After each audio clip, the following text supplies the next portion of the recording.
ఈ ఛానల్లో మనం ఈ మధ్య అసలు దేనికోసం మాట్లాడుతున్నాం? డైలీ 3 అవర్స్ అయినా నువ్వు నీ పని చేసుకుంటున్నావా? ఇఫ్ నువ్వు పార్టిసిపేట్ అయ్యి సీరియస్గా నీ పని చేస్తుంటే I'm really very happy about you. But నువ్వు అసలు పార్టిసిపేట్ చేయకుండా లేజీగా అలానే ఉండుంటే ఓసారి టైం తీసుకుని నేను చేసిన ఆ ఛాలెంజింగ్ వీడియో చూడు, పార్టిసిపేట్ చేయి, అండ్ టోటల్ అలా 3 days వరకు నువ్వు నీ పని చేయాల్సి ఉంటుంది. నేను అడిగేది నిన్నే బ్రో, చేస్తున్నావా? ఈరోజు నువ్వు చేయాలనుకున్న పనిని కరెక్ట్గా చేసుకుంటున్నావా? ఒకవేళ చేయట్లేదంటే బ్రో, నేను విషయంపై నీతో మాట్లాడాలనుకుంటున్నా పర్సనల్లీ. ఓకే, ఇప్పుడు మన అందరి లైఫ్లో 2 words ఉన్నాయి, అండ్ ఆ 2 wordsని నువ్వు ఎప్పటి వరకైతే రియలైజ్ అవ్వవో అప్పటి వరకే అవి నీ లైఫ్ని తిప్పి కొడుతూ లెఫ్ట్ రైట్ ఉతికి ఆరేస్తాయి. ఇలా ఆ 2 words నీ లైఫ్లోకి రాగానే నీకు అసలు ఏ ఆప్షన్ ఉండదు, ఏ సొల్యూషన్ ఉండదు, ఏ ఆల్టర్నేట్ కూడా ఉండదు. నువ్వు మొత్తానికే ఓడిపోతావు అండ్ నీ చాప్టర్ కూడా క్లోజ్ అయిపోద్ది. ఓకే, సో అసలు ఆ 2 words ఏంటంటే, ఒకటి పవర్లెస్నెస్ అండ్ హెల్ప్లెస్నెస్. సో ఇప్పుడు నీకు అనిపిస్తుండొచ్చు, అంటే నేను మాట్లాడేదో ఫెయిల్యూర్ కోసమని, బట్ నువ్వు చాలా తప్పుగా అర్థం చేసుకున్నావు. ఇప్పుడు ఫెయిల్యూర్ అనగానే నువ్వేదో ఓడిపోయావని కాదు. ఫెయిల్యూర్కి అసలు అర్థం ఏంటంటే నువ్వు కోరింది నీకు దొరక్కపోవటం. ఇప్పుడు ఈ ఫెయిల్యూర్ అనేవాడిని ఇంకో 2 రకాలుగా చెప్పాలంటే, ఒకటోది నువ్వు 100% ఎఫర్ట్ చేస్తావు, అండ్ ఇంకోటి నీకు తెలుసు అసలు నీ వల్ల అవ్వదని, ఎందుకంటే అసలు నువ్వు ఏ రోజు దానికోసం పనే చేయలేదు. బట్ 100% ఎఫర్ట్ చేసిన వాళ్ళు కూడా ఫెయిల్యూర్ అవుతున్నారు ఇప్పుడు ఈ రోజుల్లో. ఓకే, బికాస్ లైఫ్లో ఉండే ప్రతి ఆస్పెక్ట్ని కంట్రోల్ చేస్తూ నువ్వు నీ హార్డ్ వర్క్ చేస్తున్నావు అని నీకు కనిపించినా నిజానికి నీ లైఫ్లో ఉండే ఎవ్రీ ఆస్పెక్ట్ని నువ్వు ఎప్పటికీ కంట్రోల్ చేయలేవు. సో నువ్వు ఇలా 100% ఎఫర్ట్ చేసినా నీకు అచీవ్మెంట్ దొరకలేదంటే అసలు ఆ ఫెయిల్యూరే కాదు, అదో డ్రాబ్యాక్ కావచ్చు, లేక హికప్ అవ్వచ్చు. సో అందుకే నేను ఇప్పుడు ఫెయిల్యూర్ కోసం మాట్లాడట్లేదు, బట్ నేను ఇప్పుడు మాట్లాడేది నీ గురించి, నీ చేతకానితనం గురించి. అంటే నీకు తెలిసి కూడా నువ్వు నీ చెయ్యి జరపట్లేదు, నీ కాలు కలపట్లేదు, మొత్తం నీ బలమంతా జీరోగా నిల్లుంది. ఇప్పుడు నీ ఆ లైఫ్లో మూమెంట్స్ కూడా నిన్ను అసలు ఎక్కడ పడేసాయంటే నువ్వు కంప్లీట్లీ పవర్లెస్నెస్ అండ్ హెల్ప్లెస్నెస్ అయి ఉండే దగ్గర. సో ఇలాంటి సిచ్యువేషన్కి వచ్చి పడ్డాక నువ్వు అసలు ఎలా ఆలోచిస్తావంటే, ఇక నాతో అసలు ఏ పని అవ్వదు, నేను నా లైఫ్లో పూర్తిగా ఓడిపోయా. ఇలా మనందరి తలరాతలో రాసే ఉంటుంది ఇది. మేబీ అది నీ పార్ట్నర్తో రిలేటెడ్ అయి ఉండొచ్చు, మీ పేరెంట్స్తో రిలేటెడ్ అయి ఉండొచ్చు. ఇలా నీకు చిన్న ఎగ్జాంపుల్గా చెప్పాలంటే, ఒక్కో పిల్లోడికి తన 15 years ఏజ్లోనే వాళ్ళ పేరెంట్స్ డెత్ అవ్వచ్చు, ఇంకొందరికి వాళ్ళ ఇంట్లో మంచి అర్నింగ్ ఫ్యాక్టర్ ఉండే ఓ పేరెంట్ డెత్ అవ్వచ్చు. సో ఇలాంటిది ఏదైనా అయినప్పుడు టోటల్ వాళ్ళ ఇంటి కండిషనే మారిపోతుంటుంది. మరి అలాంటి టైంలో ఆ 15 years పిల్లోడు తన ఫ్యామిలీ కోసం ఏం చేయగలడు, అసలు ఎలా బ్రతకగలడు? ఇది వింటుంటే నేను చాలా ఎమోషనల్ సౌండ్ ఇస్తున్నా, నిన్ను ఇప్పుడు ఎమోషనల్గా కొడుతున్నా నువ్వు అనుకుంటున్నావేమో, బట్ ఎమోషనల్ కాదు, ఇది రియలిస్టిక్గా అర్థం చేసుకో. ఇఫ్ నీ ఫ్యామిలీ కండిషన్ టోటల్ చేంజ్ అయితే మొత్తం ఆ బరువంతా నీ భుజానే పడుద్ది. జస్ట్ ఓ సెకండ్లోనే టోటల్ లైఫే మారిపోవచ్చు.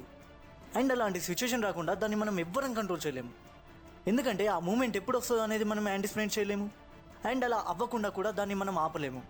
బట్ మనం చేయగలిగింది జస్ట్ ఒక్కటి, అండ్ అదే మనని మనం రెసిస్ట్ చేసుకోవడం. అంటే కంప్లీట్లీ నేను ఇలా పవర్లెస్నెస్గా మార్చడానికి వచ్చే ఆ ఈవెంట్ని నువ్వు ఫేస్ చేయడానికి కూడా నీకు బలం ఉండాలి. అర్థం చేసుకో నేనేం చెప్తున్నాను. ఇఫ్ నీలో బలం ఉంటేనే నువ్వు ఫైట్ చేయగలవు. నిన్ను అలా పూర్తిగా ముంచేయడానికి వచ్చింది దాంతో. అంటే నువ్వేమి ఇప్పుడు మునిగిపోతున్నావు అని నేను అనట్లేదు, బట్ నువ్వు ఫైట్ చేయొచ్చు. ఒకవేళ నువ్వు వాళ్ళకు మరీ బలవంతుడే అయి ఉంటే నువ్వు దాన్ని ఓడించవచ్చు కూడా. మేబీ అది నీకు క్యాన్సర్లో రావచ్చు, ఓ కొటామినల్ డిసీజ్గా రావచ్చు, లేదా ఓ ట్రాజడీగా రావచ్చు, ఆర్ ఇంకేదైనా యాక్సిడెంటే అవ్వచ్చు. ఇలా అవి నీ దగ్గరికి అసలు ఏ మాస్క్తో వచ్చినా ఇప్పుడు హ్యాపీగా ఉన్న నీ లైఫ్ని మొత్తానికే చేంజ్ చేసేస్తాయి. కానీ ఇప్పుడు ఒక నిజం ఏంటంటే, నీ లైఫ్లో నీకు ఇలాంటి ప్రాబ్లమ్స్ ఎదురవుతాయని నువ్వు అసలు ఎప్పుడు అనుకోవు. మన మహాభారతంలో యక్ష ప్రశ్నలు అనే ఓ ఎపిసోడ్ ఉంది. దాంట్లో యక్షుడు ధర్మరాజుని కొన్ని క్వశ్చన్స్ అడుగుతాడు, అండ్ ఇక్కడ నేను నీకు చెప్పేది దాంట్లో last question. So what is the greatest wonder in this world? And Dharmaraju answer ఏంటంటే, నేను ఇంగ్లీష్లోనే చెప్తా. Each day people die, we see death around us every single day, we live in full cognisance of the death that surrounds us, yet we live as immortals. That is the greatest wonder. ఇప్పుడు దాని answer అర్థం చేసుకో. One of the deepest answer ఇది. What is talking about is not that మన human స్పిరిట్తో మనం అన్నీ ముందే తెలుసుకుంటాం. అంటే ఇప్పుడైనా న్యూస్ పేపర్ తీసి చూస్తే అసలు ఎంత హారఫిక్ న్యూస్ కనిపిస్తున్నాయంటే, ఎవడో ఒక కామాంధుడు ఓ 5 years బేబీని రేప్ చేశాడు, ఓ తండ్రి వచ్చేసి తన కొడుకునే చంపేశాడు. ఇలా చాలా భయంకరమైన న్యూస్ని చదువుతున్నాం. సో ఇలా మన కళ్ళ ముందు tragedy, horror every single day అవుతుంది. ఎట్ నువ్వే బిలీవ్లో బతుకుతున్నావు అంటే నీ విషయంలో మాత్రం అసలు అలాంటివి ఏం అవ్వవని. అంటే అక్కడ ధర్మరాజ్ చెప్పినట్టు ఇక్కడ హ్యూమన్ అనేవాడు ఎంత ఇమోటల్ కైండ్ ఆఫ్గా ఉంటున్నాడంటే మనకు అసలు ఏం అవ్వదని డినైల్లో బ్రతికేస్తూ వెళ్తున్నాం. ఇప్పుడు ఈ పబ్లిక్ కూడా నిజంగా తమకేదైనా అయ్యేంత వరకు వాళ్ళు అసలు ఏ రోజు అనుకోరు నాకు ఇలా అవుతుందేమో అని. ఎవరో ఎందుకు, ఈవెన్ నువ్వు కూడా అనుకోవు. డైలీ న్యూస్లో అయితే ఎన్నో హారఫిక్స్ థింగ్స్ని చూస్తూనే ఉంటావు. బట్ అయినా కూడా నువ్వు ఎలా ఆలోచిస్తావంటే ఇలాంటి రోజు నాకెందుకు వస్తుందిలే అని. మన లైఫ్లో ఒక పెద్ద ఫ్యాక్ట్ ఇది. అంటే నీకు ఇప్పుడు యాక్సిడెంట్ అవుతుందనో లేదా ఇంకేదో అవుతుందనో నేను అనట్లేదు. బట్ యాక్చువల్గా నేను ఏం చెప్తున్నానంటే నీ టైం బాగాలేక నీకు ఏదైనా అయితే మాత్రం అవి నేను టోటల్ పవర్లెస్నెస్ అండ్ హెల్ప్లెస్నెస్గా మార్చేస్తాయి. సో మనకు అలా అవ్వకుండా దాన్ని ఎలా ఆపాలి, దాన్ని ఎలా ఫేస్ చేయాలి అండ్ దాన్ని ఎలా రెసిస్ట్ చేయాలి. సో ఇలాంటి క్వశ్చన్స్కి నేను ఇచ్చే ఆన్సర్ ఏంటంటే నిన్ను నువ్వు పవర్ఫుల్గా మార్చుకో. నేను చెప్పేది కొంచెం ఆలోచించు. I'm very practically speaking that ఈ వరల్డ్లో చాలా బలంగా ఉన్న వాళ్ళంతా తమకు ఏ ప్రాబ్లం వచ్చినా దాని నుండి ఈజీగా బయటకు వచ్చేస్తున్నారు. ఎందుకంటే వాళ్ళ దగ్గర చెప్పలేనంత డబ్బు ఉంటుంది. అండ్ ఆ డబ్బుని నేనేమో అసెట్లా చెప్పట్లేదు, బట్ దాన్ని విఫలంలా చెప్తున్నా. ఎందుకంటే ఇక్కడ మనం కోరింది అది ఏదైనా సరే అది మనకు దొరకాలంటే దానికి రిటర్న్గా మనం వదలాల్సింది డబ్బు ఒక్కటే.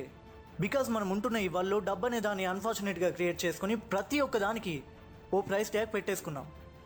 ది బెస్ట్ టాప్లో ఉండే ఓ ఎక్సలెన్స్ని దాన్ని నువ్వు ఏ ఫీల్డ్లో తీసుకున్నా సరే, అంటే అదో హెల్త్ ఫీల్డే కానీ, టెక్నాలజీ ఫీల్డే కానీ, ఆర్ కంఫర్ట్ ఫీల్డే కానీ, లేదా ఇంకే ఫీల్డ్ అయినా తీసుకో బ్రో. బట్ దాంట్లో టాప్గా ఉండేదాని ప్రైస్ ట్యాగ్ అనేది అన్నింటికన్నా హైయెస్టే ఉంటుంది. This is the world we live in today.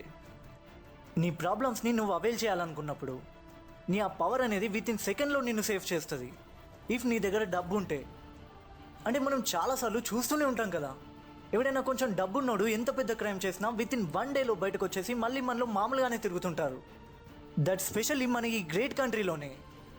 నేను ఇక్కడ ఇమోరల్ ఆర్ మొరాలిటీ కోసం కాదు, యాక్చువల్గా నీ కళ్ళ ముందు అవుతున్న నిజాల కోసం మాట్లాడుతున్నా. అంటే నువ్వు ఏదైనా క్రైమ్కి కమిట్ అవ్వు ఆర్ పోలీసులు నీ వెంట పడేలా చేసుకోమని కూడా కాదు.